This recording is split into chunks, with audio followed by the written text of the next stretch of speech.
I think you are a very masculine woman. I think you really want to be the head of the household. I think you really want to do lead. I not. think you have a real problem of letting go and actually giving up, and giving space for a guy to tell you no and tell you what to do. You're really big on this compromise thing. You think every decision should be a joint decision, and I'm telling you, guys that aren't going to put up with that shit. Guys that make decisions for a living are the kind of guys that you want. That also are, because the guys you're going for. Let's be clear. We talked about this before, but the guys that you're going for, the ones that can just swipe and have a new option, you're talking about a very tiny, small percentage of men out there. You are Mhm. fighting with with the vast majority of women. You are competing with a very small percentage of men. So a guy who has those options is not going to put up with bullshit. He's not Facts. going to want to argue with you and fight with you. He's not going to say, "Hey, I want this done on this day, on this time, and here's how I want it done." He doesn't want to have a fucking argument with you and compromise on how things are done. A guy wants That's to not how run I run his in a relationship relationship, like how though. he runs his household. But you say that, but I don't get the sense and energy. The energy that you give off versus the energy that Maham gives off are completely different. Soft, Mhm. feminine, quiet versus, and I'm not trying to pick on you. This is just my observation and people No, in the that's fine. chat as well. And I think a lot of this has to do with your job and your career as well. Kindergarten teacher versus corporate woman.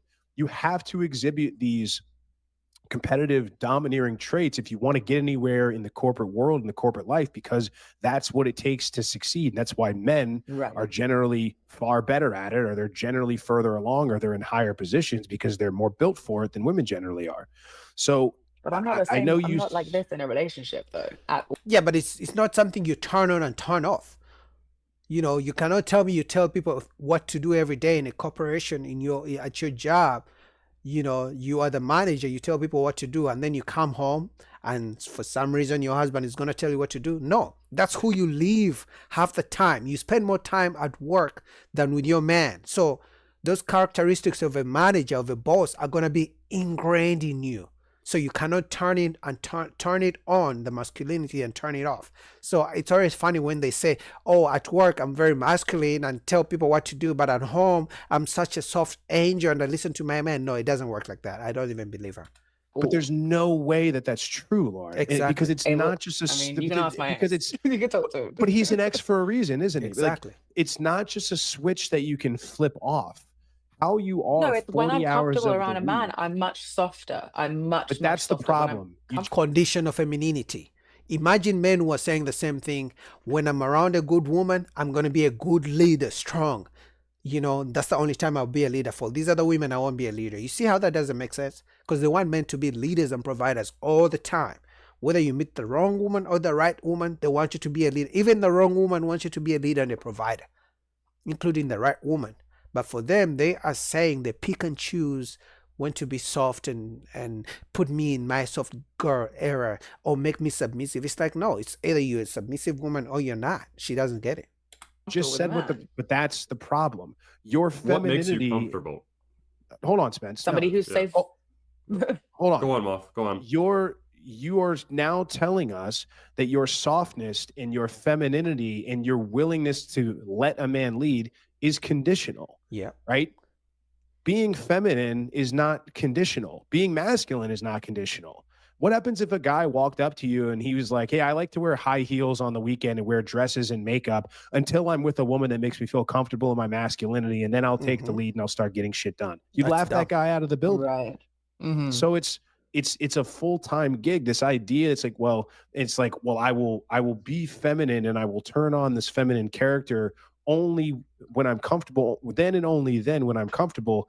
And that's a hurdle that you're essentially making a guy overcome. He's got to now jump through all these hoops, and he only gets the best of you after he's been like and I'm being a bit facetious here, but the point stands.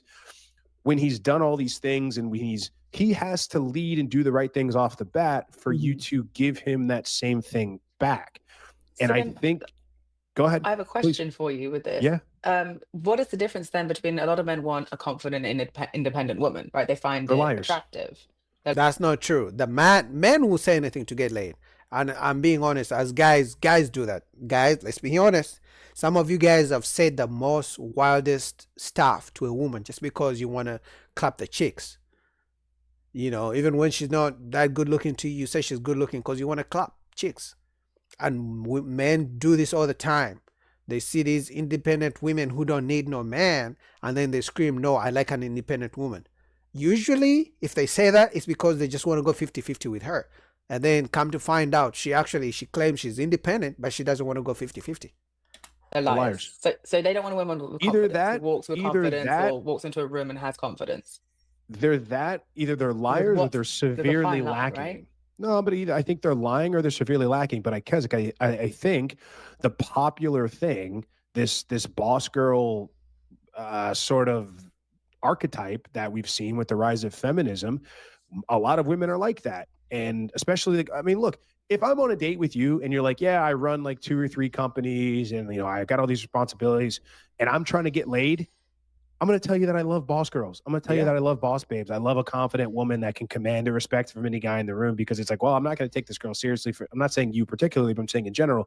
Yeah. It's just like, you know, like I would definitely tell you I like that. This is, but what you see, it's like those things generally aren't adding up, and the polarization doesn't work out in the end. Like it's men that are honest don't have much of a chance in dating. Most men that are being honest don't have much of a chance. I love when women say like, oh, well, just be honest with me. Tell me you just want to sleep with me. You're not really interested. And it's not so you'll reward him for his honesty. It's so you can tell him, hey, there's the door. Thanks for telling me you only want to bang me. Now you can leave now. Not like, oh, I'll reward you for your honesty. So that's, and again, it's hard. There's no perfect answer to it. It's tough. That's the dating world. Like but I mean, it's like coming general, into you have to make money as well, you know? I agree. I don't So- disagree. But I think the problem is that I think the idea that you're withholding this femininity until like the right buttons get pressed or the right signals come. I think that, and you got to be It's more so just vulnerable when and I you go got to on be a date. honest. As soon as I go on a date, I'm more feminine. Okay, then after the date, you become masculine, and you don't think a man will pick up on that eventually? Now, if you're saying you're going on a date with a guy one time and you're never going to see him again, that's one thing. But if you're saying you're going to see the guy consistently, that on-off switch when you pretend, because let's be honest, both men and women on a date, especially on the first date, we put on a front, right? We put on a mask. It's not who we are truly. But as you get to know each other longer down the road, your true intentions, your true characteristic is going to come out. It's going to slip up. You may try to hide it at some point, but you're going to be in a situation where she's going to start to curse you out. And then you're like, oh, so all along you were pretending to be a nice woman, but you're not. You know, so men are just saying, you know what, let me go to Brazil where the women are naturally feminine. They're not feminine because they're conditional or because they got to pay for a meal first for it to be feminine. Men are going to Asia, men are going to Africa. It's like, let me go where the naturally women are raised to be feminine. It's not conditional. It's not a switch on, switch off. On Sundays I can be feminine, but on Monday I'll be masculine as hell. Men are choosing other choices. I'm softer. If I'm in setting is what I mean. buy that. Of a date. I buy that. Spencer, you had a question. Yeah, I was just wondering, because you said you will become feminine once you feel comfortable around a man. But what makes you feel comfortable? What is that barrier? Guess what I mean is like, I'll always be feminine and soft when I first meet a guy, right? Just because I'm meeting a man and I'm a woman, right? So there's that instant reaction. Okay. But to be like a, I guess, less guarded version, is what I'm saying. I have to feel safe around you because at the end of the day, men are a threat to women. Either which way. Physically, you are always a threat to us. All right, she's a victim. She's a feminist. I can't do it anymore. What do you guys think? Shout out to Rich Cooper. Link down below.